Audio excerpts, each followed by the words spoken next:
Por este tiempo el rey Herodes Agripa comenzó a perseguir a algunos creyentes de la iglesia. Mandó matar a espada al apóstol Santiago, hermano de Juan. Cuando Herodes vio cuánto esto le agradó al pueblo judío, también arrestó a Pedro. Eso sucedió durante la celebración de la Pascua. Después lo metió en la cárcel y lo puso bajo la vigilancia de 4 escuadrones de 4 soldados cada uno. Herodes tenía pensado llevar a Pedro a juicio público después de la Pascua. Pero mientras Pablo estaba en la cárcel, la iglesia oraba fervientemente por él. Mientras Pedro estaba en la cárcel, la iglesia oraba fervientemente por él. La noche antes de ser sometido a juicio, Pedro dormía, sujetado con 2 cadenas entre 2 soldados. Otros hacían guardia junto a la puerta de la prisión. De repente, una luz intensa iluminó la celda y un ángel del Señor se puso frente a Pedro. El ángel lo golpeó en el costado para despertarlo y le dijo: rápido, levántate. Y las cadenas cayeron de sus muñecas. Después el ángel le dijo: vístete, ponte tus sandalias. Pedro lo hizo y el ángel le ordenó: ahora ponte tu abrigo y sígueme. Así que Pedro salió de la celda y siguió al ángel, pero todo el tiempo pensaba que era una visión. No se daba cuenta de que en verdad eso estaba sucediendo. Pasaron el primer puesto de guardia, luego el segundo, y llegaron a la puerta de hierro que llevaba a la ciudad. Y esta puerta se abrió por sí sola frente a ellos. De esta manera cruzaron la puerta y empezaron a caminar por la calle. Y de pronto el ángel lo dejó. Finalmente Pedro volvió en sí. De veras es cierto, dijo: el Señor envió su ángel y me salvó de Herodes y de lo que los líderes judíos tenían pensado hacerme. Cuando se dio cuenta de esto, fue a la casa de María, la madre de Juan Marcos, donde muchos se habían reunido para orar. Tocó la puerta de entrada y una sirvienta llamada Rode fue a abrir. Cuando ella reconoció la voz de Pedro, se alegró tanto que en lugar de abrir la puerta, corrió hacia adentro y les dijo a todos: Pedro está a la puerta. Estás loca, le dijeron. Como ella insistía, llegaron a la conclusión: debe de ser su ángel. Mientras tanto, Pedro seguía tocando. Cuando por fin abrieron la puerta y lo vieron, quedaron asombrados. Él les hizo señas para que se callaran y contó cómo el Señor lo había sacado de la cárcel. Díganles a Santiago y a los demás hermanos lo que pasó, dijo, y después se fue a otro lugar. Al amanecer hubo un gran alboroto entre los soldados por lo que había sucedido con Pedro. Herodes Agripa ordenó que se hiciera una búsqueda exhaustiva para encontrar a Pedro. Como no pudieron encontrarlo, Herodes interrogó a los guardias y luego los condenó a muerte. Después Herodes se fue de Judea para quedarse en Cesarea por un tiempo. Y aquí tenemos a Pedro otra vez en Hechos 12. Es el último momento en el que vemos a Pedro como el papel protagónico en el libro de Hechos. A partir de Hechos 12 vemos una transición y Lucas pone su atención en Pablo y en Silas y en Juan Marcos y en los viajes misioneros que suceden alrededor de estas aventuras de los apóstoles. Pero en este momento Pedro está prisionero. La iglesia oraba constante y fervientemente por él. Y este hombre, Herodes Agripa, familiar, pariente, descendiente de aquel Herodes que había mandado a matar a todos los hijos varones para evitar el nacimiento de Cristo, aquel otro Herodes que había cortado la cabeza de Juan el Bautista. Así que venía de una familia de pura fichita, pura persona así, ¿no? Y Herodes era un hombre malvado, era un hombre perverso. Y era un político que estaba buscando ganarse el favor del pueblo judío.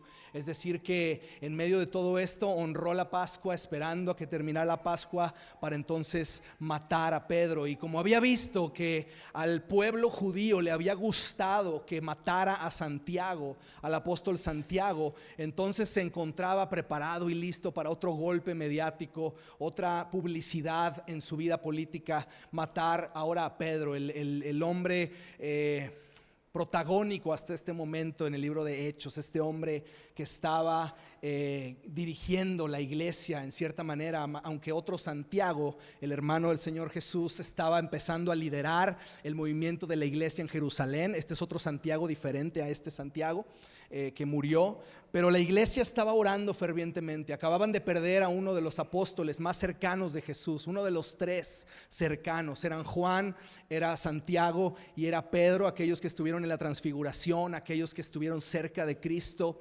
Y Santiago fue el primer apóstol martirizado, el primer apóstol que fue ejecutado de los 12 por la causa de Jesús. Y en medio de todo eso la iglesia oraba, y vemos en muchos momentos en la iglesia que la iglesia oraba en el libro de Hechos. Si ustedes recuerdan, cuando Pedro y Juan iban caminando, iban rumbo a orar, y Dios los encuentra con este paralítico, este hombre cojo de nacimiento en Hechos 3, y los sanan, pero no iban rumbo a hacer algo para Dios, iban a orar a Dios. Y cuando fueron a orar a Dios, se encontraron con este hombre y Dios lo sana, pero en el contexto de ir a orar. Después vemos cómo Pedro y Juan son librados de la cárcel y son liberados también en Hechos 4, cuando después de ser liberados y que las autoridades les amenazaron con no hablar en nombre de Jesús, Pedro dijo: no podemos obedecer a ustedes, tenemos que obedecer la voz de Dios.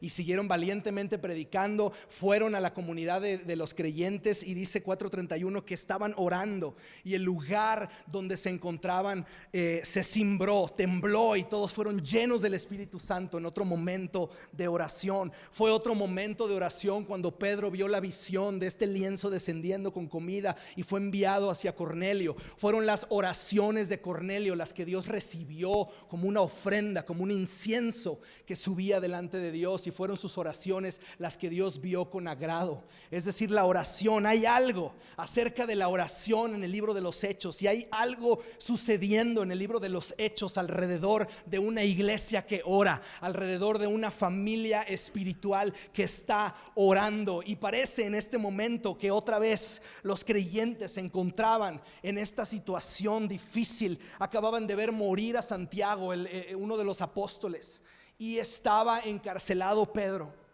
Estaba encarcelado Pedro y estaba a punto de ser enjuiciado públicamente. Al terminar la Pascua iba a ser enjuiciado y ejecutado por Herodes.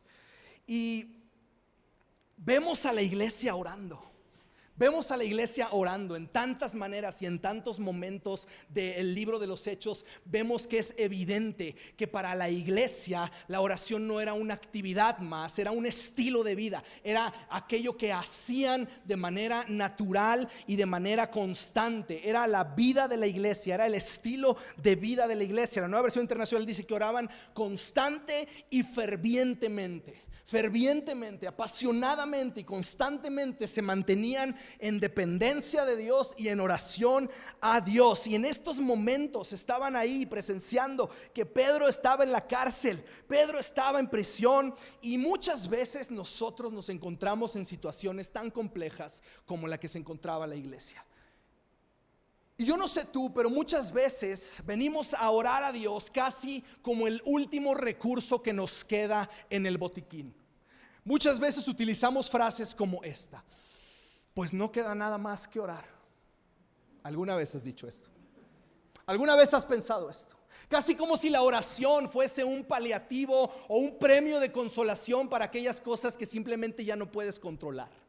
Casi como si fuese aquello que hacemos para consolarnos cuando las cosas y la vida llega a un punto en el que no queda más esperanza para nosotros. Y entonces en ese momento tratamos de recordar que nuestras oraciones pueden mover el cielo, que nuestras oraciones pueden mover el corazón de Dios. Y como Terry Virgo dice, las promesas de Dios están esperando nuestras oraciones para su cumplimiento. Es casi como si el Padre desde el cielo estuviese esperando escuchar la voz de su iglesia, esperando escuchar la voz de sus hijas e hijos para ponerse en movimiento. Está a la espera de escuchar a una iglesia que clama y ora constante y fervientemente al Padre, para entonces el cielo se mueva a favor de su iglesia. Y es esta belleza de la oración, la cual es esta tensión entre un hombre y una mujer que luchan por encontrar en la oración la bendición de Dios, y a la vez Dios deseando conocernos en este intercambio divino de una búsqueda de Dios y a la vez Dios en una búsqueda de nosotros. Es esta la belleza de la oración, esta dualidad de la oración en la que venimos delante de Dios como vino Jacob delante del ángel. ¿Recuerdan este momento en Génesis 32? este momento en el que Jacob está luchando con el ángel del Señor. Podemos decir que está luchando con Jesús. En la escritura esta imagen del ángel del Señor es Jesús. Y vemos cómo está en Génesis 32, 26 al 28. Y Jacob le dice: bendíceme, no te voy a soltar hasta que me bendigas. ¿Recuerdan este momento significativo en la vida de Jacob? Este hombre que hasta este punto había vivido transeando a todos, sacando ventaja de todos, tratando de hacer las cosas a su manera. Y de pronto tienen un encuentro soberano con el Señor y está luchando toda la noche. Dice que está luchando toda la noche con este ángel. Y Jacob le dice: no te voy a dejar ir hasta que me bendigas. Y es esta tensión en nuestra vida de oración, en la que venimos delante de Dios buscando que nuestro Padre nos bendiga. Buscando que nuestro Padre nos bendiga. Y es entonces en ese momento en el que vamos al Padre por bendición, en el que el Señor nos responde. No, fíjese cómo le responde este ángel a Jacob. Le dice: luego el hombre le dijo: déjame ir pues ya, porque amanece. No te dejaré ir a menos que me bendigas, le dijo Jacob. Verso 27 le pregunta: ¿cómo te llamas? No le pregunta qué quieres, no le pregunta qué bendición estás buscando, le pregunta: ¿cuál es tu nombre? Y en ese instante él contesta: Jacob, me llamo Jacob. Y es en ese momento en el que Dios está buscando que nosotros vengamos a Él, a presentarnos delante de Dios. Y esta atención en la que sabemos que Dios nos conoce mucho mejor de lo que nosotros nos conocemos a nosotros mismos, pero Él está esperando que vengamos a presentarnos y a dejarnos ser conocidos por Él. ¿Cuál es tu nombre? ¿Cómo te llamas? Y aquí está este momento. Vengo a buscar la bendición, pero a la vez Dios quiere conocerme en este intercambio, en esta búsqueda que solamente sucede en la vida de oración de un creyente. Él me conoce mucho mejor de lo que yo me conozco, pero a la vez Él está esperando que yo le diga mi nombre. ¿No es interesante que hay un verso en la escritura que va describiendo a estas personas que en su nombre echaron fuera demonios, que en su nombre hicieron y deshicieron y transformaron muchas cosas y cambiaron y predicaron y dirigieron la alabanza? Pero Jesús les dice: no, yo nunca te conocí. Porque hay una tensión en que Dios te conoce, pero está esperando que tú vengas a presentarte. Y esto solamente sucede en una vida de oración frecuente y ferviente. Y aquí está la escritura y tenemos a una iglesia orando. Están orando y están buscando a Dios, porque esta es la belleza de la oración, que no buscamos a Dios para obtener algo de Dios, sino para conocer a Dios. Muchas veces pareciera que lo hacemos al revés y buscamos tener el botiquín de emergencia a la mano, pero Dios está esperando ser conocido. Dios está esperando ser movido por una mujer con fe. Dios está esperando ser movido por un hombre que se atreve a tocar la puerta del cielo y a pedir a Dios que mueva las cosas a su favor. Aquí tenemos a Santiago. Santiago había muerto. Pedro está custodiado por 16 guardias romanos. Es un pescador. Estamos hablando de Pedro. Y aquí está Pedro de pronto siendo una amenaza para el enemigo, custodiado por 16 guardias romanos. ¿Puedes imaginarte esto? Está Pedro encadenado y dice que en la noche previa a su juicio y a su ejecución, Pedro estaba dormido. Ahora, yo no sé tú, pero a mí me costaría mucho trabajo dormir pensando que al amanecer me van a ejecutar. Y sabiendo que la familia de Herodes son fichitas, que acaban de matar a Santiago y que el que sigue eres tú en la lista nomás que amanezca. Y sin embargo aquí tenemos a Pedro dormido. Está dormido. Y muy probablemente, déjame pensar, que había aprendido de Jesús a dormir en medio de la tempestad. Algún momento de su vida Pedro había estado en medio de la peor tormenta y había visto a su Señor dormir. Y cuando Jesús calmó la tempestad, Pedro seguramente aprendió que no siempre estamos en control de nuestro destino, pero sabemos quién carga nuestras vidas en sus manos. Y aquí tenemos este momento en el que Pedro duerme, y dice la escritura que duerme encadenado de 2 soldados. Puedes imaginarte 2 soldados custodiándolo. Está entre 2 soldados y está dormido. Yo no sé cómo pudo dormir. pero al parecer era bueno para dormir. Alguno más igual que Pedro, que puede dormir donde sea. Que vas en el camión y dices, ¿cómo este cuate tiene una unción para dormir? O sea, en el fierro del asiento de adelante, ¡paz! Y ahí quedan. Yo digo, ¡wow! Ese es un don. ¡Qué manera de dormir! ¿No te ha dado envidia a veces la capacidad que algunos tienen para dormir? O sea, yo veo a Sofi dormir. Ah, se crean. No quiero meterme en problemas. Te amo, mi amor. Es broma. Y aquí está Pedro encadenado entre dos soldados romanos. Y déjame decirte de esto. Algunos de nosotros tenemos que aprender a dormir en el espacio intermedio que hay entre mi problema y la solución que Dios va a traer.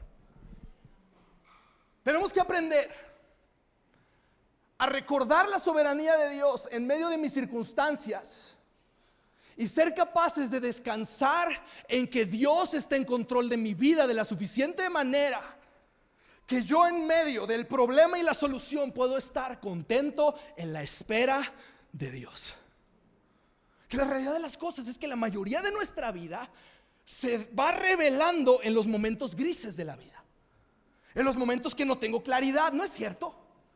La mayoría de la vida voy caminando de un momento donde vi el favor de Dios hacia otro en el que necesito nuevamente ver la mano de Dios en mi vida. ¿No es cierto? Vivimos constantemente en los momentos grises de la vida, en los espacios intermedios en los que vemos el problema y estamos esperando la resolución de Dios y estamos ahí. Y al parecer Pedro, esperando su ejecución, había aprendido que Jesús era capaz de hacer lo que nadie más podía hacer y su vida estaba en control de él aún unas horas antes de ser ejecutado. ¿No es interesante que Dios espera hasta la noche previa del juicio y la ejecución para liberar a Pedro? Dice que era la noche previa a que todo iba a empezar, a que iba a llegar el juicio, a que iba a pasar la ejecución, y Dios se presenta, manda su ángel a liberar a Pedro en el minuto 91. O sea, el partido te están goleando y se presenta el ángel en el minuto 91 a cambiar el juego. Interesante que Dios espera hasta esos momentos muchas veces. Déjame decirlo de esta manera: Dios nunca llega antes, pero tampoco llega tarde.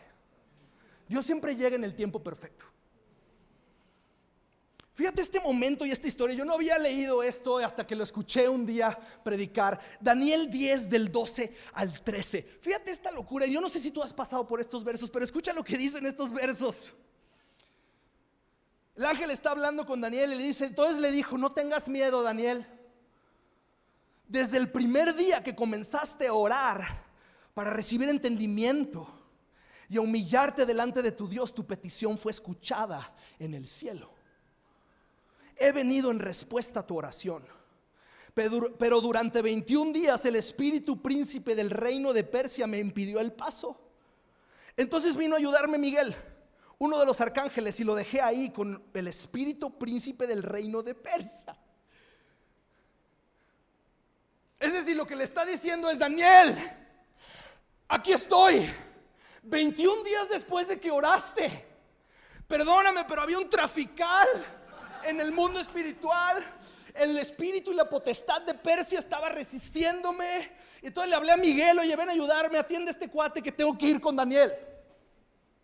Y se presenta y le dice, tus oraciones habían sido escuchadas hace 21 días, pero hasta este momento llegué. Familia, hay cosas y temporadas en nuestra vida que simplemente toman tiempo. Las oraciones habían sido escuchadas, pero la resolución tomó tiempo en llegar. Cuando Nehemías está orando por favor de Dios delante del rey, recuerdan ese momento, y dice, Señor, dame favor, Señor, delante del rey para ir a reconstruir los muros. Y está esperando Nehemías. Y sí, sigue trabajando de copero. Y va el primer día y no pasa nada. Va el segundo día, no pasa nada. Un mes, no pasa nada. 2 meses, no pasa nada. Dice que hasta la siguiente primavera, de pronto un día el rey se volvió con Nehemías y le dijo, ¿qué tienes? ¿Estás triste? Y Nehemías sabía, este es el momento de Dios. Pero muchas veces estamos tan angustiados porque no conocemos el tiempo. ¿Y qué sucede cuando viajas con tus hijos en la carretera? Ya casi llegamos, papá. ¿Alguien más? ¿Cómo cuánto falta, papá? ¿Cuánto falta? ¿Y cuánto falta? Y todo el tiempo es tarde, y todo el tiempo falta mucho, y todo el tiempo falta demasiado tiempo todavía. ¿Y a qué horas vamos a llegar a la playa? Y es posible que papá va manejando quizás hasta adelantado de tiempo. Pero nadie le da un aplauso a papá por ir adelante de tiempo, ¿verdad que no? Ahorita vamos a orar por sanidad para los padres. Porque los hijos siempre creen que los papás están tardando demasiado. Y yo te pregunto, ¿habrá acaso momentos en tu vida en los que crees que Dios está tardando demasiado contigo? Y es posible que algo está sucediendo en el cielo. Es posible que algo Dios está aprovechando para producir en tu vida. Pero muchas veces nosotros estamos tan frustrados por no entender los tiempos. Pero ¿en qué momento la Escritura nos toca a nosotros entender el tiempo y los procesos de Dios? Jesús mismo dice, los tiempos solo están en las manos de mi Padre. Ni siquiera yo conozco los tiempos. ¿No es interesante esto? Incluso en Efesios 6:12 dice que no luchamos contra enemigos de carne y hueso, sino contra gobernadores malignos, autoridades del mundo invisible, fuerzas poderosas de este mundo tenebroso y contra espíritus malignos de los lugares celestiales. Y muchas veces vivimos preocupados, y somos honestos en lo profundo de nuestro corazón. Vivimos preocupados porque creemos que Dios se va a equivocar, que creemos que a Dios se le va a hacer tarde y no va a llegar en el momento en el que necesito que llegue Dios. Y vivimos como seres humanos tratando de hacer más para controlar más, porque somos gente que le encanta controlar todo lo que pasa en nuestra vida, ¿no es cierto? Nos gusta controlar la temperatura, nos gusta controlar el clima, nos gusta controlar el tráfico, nos gusta controlar nuestros esposos, nuestras esposas, nuestros hijos, nuestro trabajo, nuestras amistades, nuestras relaciones, nuestro refrigerador. Todo nos gusta controlar. Y pareciera que a Dios le encanta vidas de fe que están dispuestos a dormir en medio del problema y la respuesta. Normalmente vivimos tan ansiosos, vivimos tan preocupados, vivimos el 80% de nuestra vida en ansiedad, porque la verdad es que el 20% es el problema, 20% es la respuesta, pero el 80% es caminar en las zonas grises de la vida. Filipenses 4:6-7 dice, no se preocupen por nada. ¿Alguien alguna vez se ha preocupado por algo? ¿Alguna vez más bien no te has preocupado por nada? ¿Cuándo fue la última vez que estabas totalmente libre de preocupaciones? Ahora, no quiere decir libre de problemas, escucha esto. Pero ¿cuándo fue la última vez que estuviste libre de preocupación? ¿Cuándo fue la última vez que estabas libre de la angustia que los problemas producen? ¿Cuándo fue la última vez que te atreviste a soltar el volante de la vida? Dice, no se preocupen por nada, en cambio, oren. ¿Por qué? Muchas veces decimos, no, esto, ay, a Dios, ¿qué le va a interesar esto? A Dios está muy ocupado para escuchar esta pequeñez de mi vida. Dice, no se preocupen por nada, en cambio, oren por todo. Díganle a Dios lo que necesitan y denle gracias por todo lo que Él ha hecho. Escucha esto, así experimentarán la paz de Dios que supera todo lo que podemos entender. La paz de Dios cuidará su corazón y su mente mientras vivan en Cristo Jesús. Déjame decírtelo de esta manera, el descanso para tu vida es el poder de confiar en la soberanía de Dios. Muchas veces ni siquiera podemos dejar de trabajar porque creemos que de esa manera vamos a controlar el ingreso familiar, que de esa manera vamos a probar algo. Y Dios dice, ¿a qué horas vas a descansar? Yo también descansé cuando hice la creación, yo descansé. Porque descansar es mostrarle a Dios que soltamos el control de nuestra vida para poder creer que Él es suficientemente Dios para cuidar de nuestra vida. ¿Cuándo fue la última vez que descansaste? A veces lo más santo que puedes hacer es descansar, ¿sabes? Salmos 31:15 dice: en tus manos están mis tiempos. Líbrame de la mano de mis enemigos y de mis perseguidores. En tus manos, Señor, están mis tiempos. No en las manos de Herodes, no en las manos de estos romanos, no en las manos de mis enemigos. En tus manos están mis tiempos. Y mi vida va a descansar y va a confiar en que tú eres Dios. Y que sea cual sea el resultado de mis oraciones, puedo descansar de que tú tienes cuidado de mí y que tú tienes un futuro y una esperanza delante de mí, esperando por mí. Es interesante que Santiago muere y Pedro es liberado. Y qué difícil es orar por Pedro cuando acaba de morir Santiago, ¿no es así? Qué difícil es volver a orar cuando acabas de perder a Santiago. Porque es casi como si fuéramos haciendo un expediente, un historial de nuestra vida y sabemos, no, Esteban ya murió, Santiago ya murió, ¿qué caso tiene orar por Pedro? ¿Alguna vez te has sentido así en tu vida? He experimentado tanto fracaso, he experimentado tanta pérdida, he visto gente morir. ¿Qué caso tiene insistir orando a Dios si ya he visto A, B, C? Y tenemos argumentos para demostrar que nuestras oraciones no tienen ningún sentido. ¿Alguna vez te has sentido así? Y sin embargo aquí tenemos a estos creyentes orando y obedeciendo, porque la vida de un creyente, de un seguidor de Jesús, es precisamente una vida de fe y obediencia y dependencia a Dios. Y aquí tenemos a Pedro y dice que una luz intensa cayó sobre la celda y el ángel le dijo: levántate. Y cuando Pedro obedeció, dice que las cadenas se le cayeron de las muñecas. Fue hasta que Pedro se levantó que vio las cadenas caerse y se empezó a vestir. Me encanta la ternura de Dios. Dijo: oye, tus sandalias, Pedro, ¿has estado bien, jetón? Oye, las sandalias. Sí.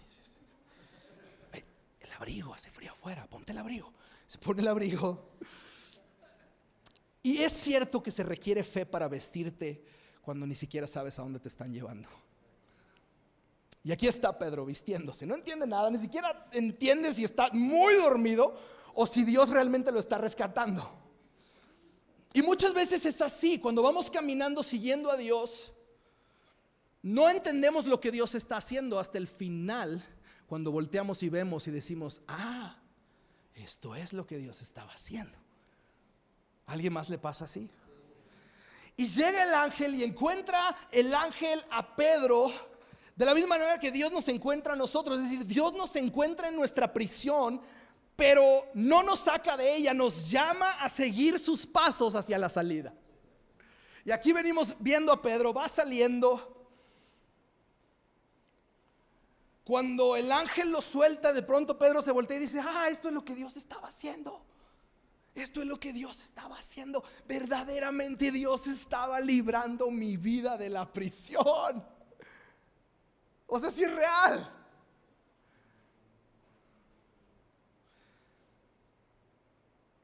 Verso 10 dice que pasaron el primer puesto de la guardia y luego el segundo, y llegaron a la puerta de hierro que llevaba a la ciudad, y esa puerta se abrió por sí sola frente a ellos. Porque sabes que hay puertas que solamente se abren con movimiento. Hasta que estoy dispuesto a obedecer a Jesús y a caminar, la puerta se abre y va a pasar. Así como puertas de Walmart. Se abrió. Y Pedro salió y en ese momento el ángel lo dejó que él caminara por sí mismo. Va a los creyentes y esta mujer, Rode, o sea, Pedro toca la puerta y Rode se emociona: ¡es Pedro! Y se va. O sea, el cuate lo van a ejecutar. Y se va corriendo: oigan, Pedro está en la puerta. ¿Estás loca? ¿A poco de veras crees que Dios me está escuchando todo lo que estamos orando aquí? Hola.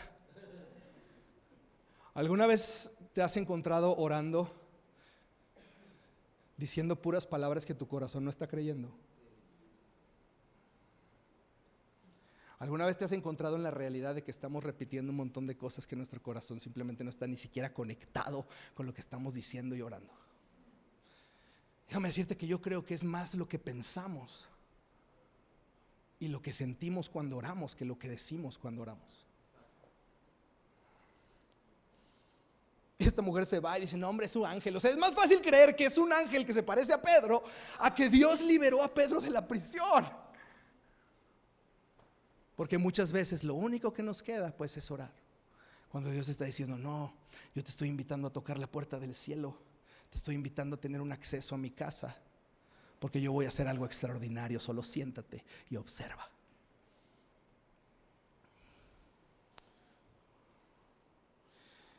Y dejamos que nuestras experiencias del pasado definan lo que Dios puede hacer en nuestro futuro, porque ya vimos morir a Esteban, ya vimos morir a Santiago, y pues dejemos de orar.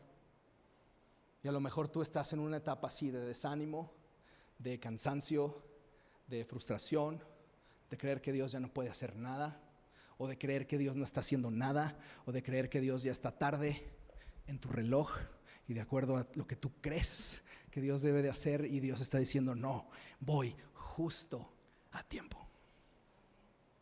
Voy justo a tiempo. Quisiera que nos pusiéramos de pie, por favor.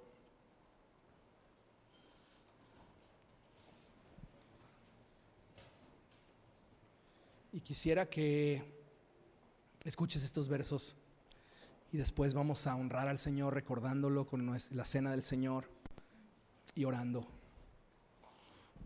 Salmo 77 dice así. Tomé algunos de los versos del Salmo 77 y escúchalo con atención. Dice, al Señor busqué en el día de mi angustia. Es decir, en el momento gris de la vida, en el momento incierto de la vida, en el momento en que estoy entre dos guardias.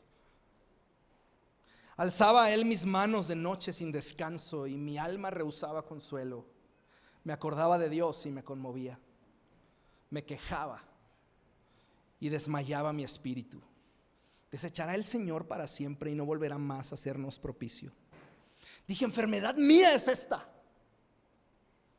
Traeré pues a la memoria los años de la diestra del Altísimo y me acordaré de las obras de Jah.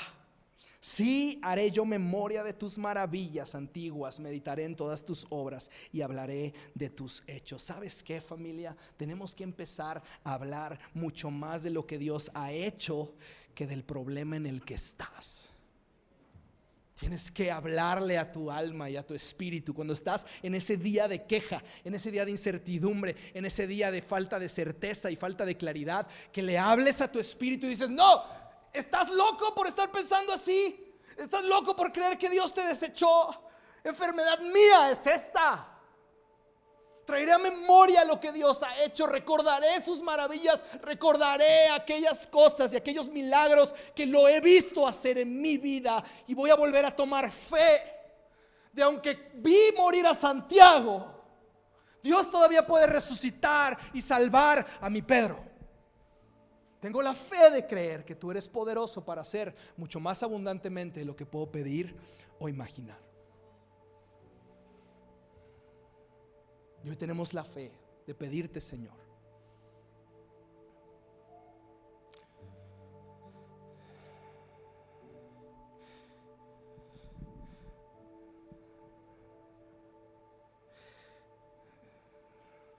de pedirte como te pidió el padre de este joven endemoniado cuando le dijiste, ¿puedes creer? Y él dijo, creo, pero ayuda a mi incredulidad. O sea, te creemos, pero las experiencias del pasado han definido la fe que podemos tenerte. Y el día de hoy yo creo que Dios quiere romper tu cielo, romper tu techo e invitarte de nuevo a luchar con Él como Jacob.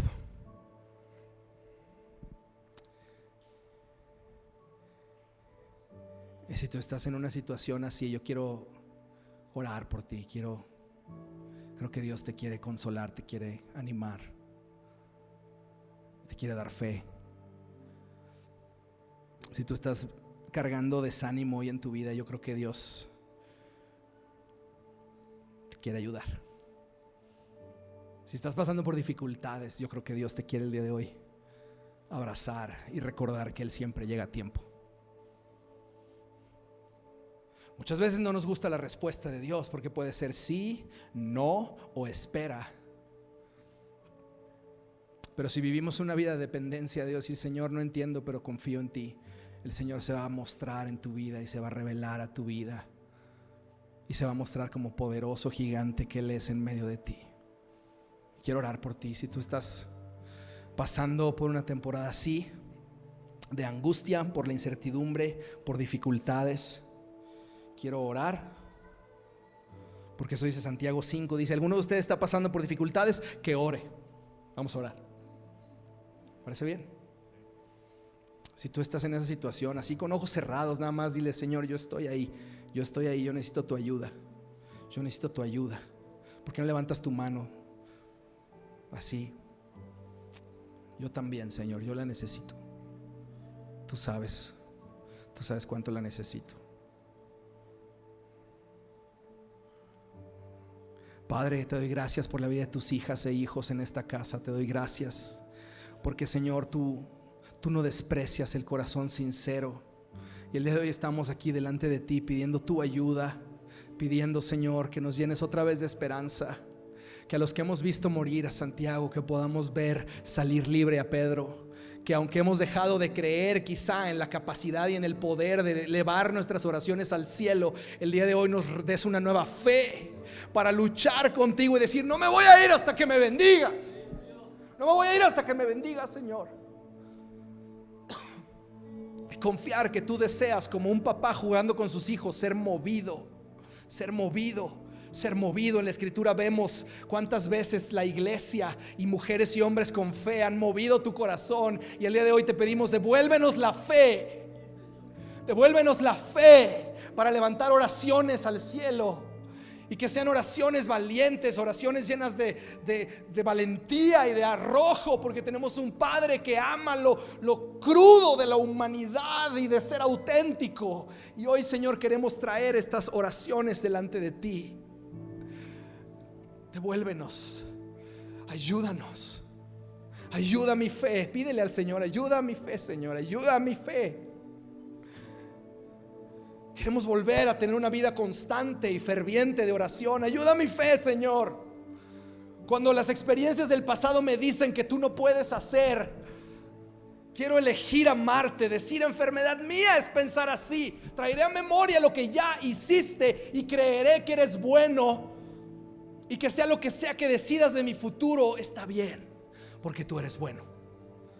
Hoy bendigo a tus hijas e hijos, Señor, y pido, Señor, que nos des paz para depender de ti, paz para descansar en ti, paz para vivir entre el problema y la respuesta, paz para vivir en los momentos grises de la vida, paz para caminar en la incertidumbre, paz para dormir en medio de los problemas. Que los problemas no gobiernen nuestros pensamientos, que la ansiedad no sea lo que defina nuestra vida, que no vivamos caminando ansiosos y pesados, que podamos traer nuestra vida delante de ti, traer nuestras angustias, traer el peso que cargamos y caminar ligeros el resto del día, sabiendo que tú estás cuidando de nosotros y que tú cargas lo pesado que nosotros no podemos cargar.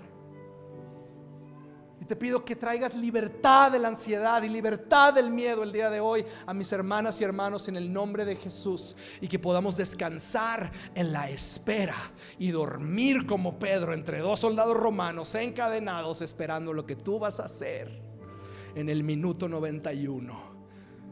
Amén.